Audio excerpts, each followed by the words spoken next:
আসসালামু আলাইকুম ভিউয়ার্স, সকলকে স্বাগতম all job news and education চ্যানেলে। চলে আসলাম নতুন একটি ভিডিও নিয়ে। আজকে ভিডিওর বিষয় হচ্ছে বাংলাদেশ জুডিশিয়াল সার্ভিস কমিশন সচিবালয় নিয়োগ বিজ্ঞপ্তি 2025। পদের ক্যাটাগরি হচ্ছে 6টি, মোট পদের সংখ্যা হচ্ছে 1152 জন। আবেদনের বাকি আছে মাত্র 15 দিন। আবেদনের শেষ সময় হচ্ছে 9 ডিসেম্বর 2025 তারিখ পর্যন্ত আবেদন করা যাবে। এক নজরে নিয়োগ বিজ্ঞপ্তি 2025। প্রতিষ্ঠানের নাম বাংলাদেশ জুডিশিয়াল সার্ভিস কমিশন সচিবালয়। পদের ক্যাটাগরি হচ্ছে 6টি, পদের সংখ্যা হচ্ছে 1152টি এবং চাকুরির ধরন হচ্ছে সরকারি চাকরি। আবেদন শুরু হয়েছে এবং আবেদনের শেষ তারিখ হচ্ছে 9 ডিসেম্বর 2025 তারিখ পর্যন্ত আবেদন করা যাবে। পদের নাম হচ্ছে ষাটমুদ্রাক্ষরী কাম কম্পিউটার অপারেটর, পদের সংখ্যা 284টি। পদের নাম হচ্ছে বেঞ্চ সহকারী, পদের সংখ্যা হচ্ছে 35টি।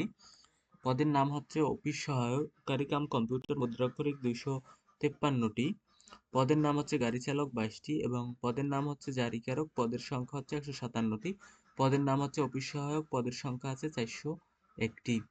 তো এই ছিল আজকের ভিডিও। দেখা হবে পরবর্তী কোনো ভিডিওতে। আবেদনের লিঙ্ক আমার ডিসক্রিপশন বক্সে দেওয়া থাকবে। ধন্যবাদ সকলকে।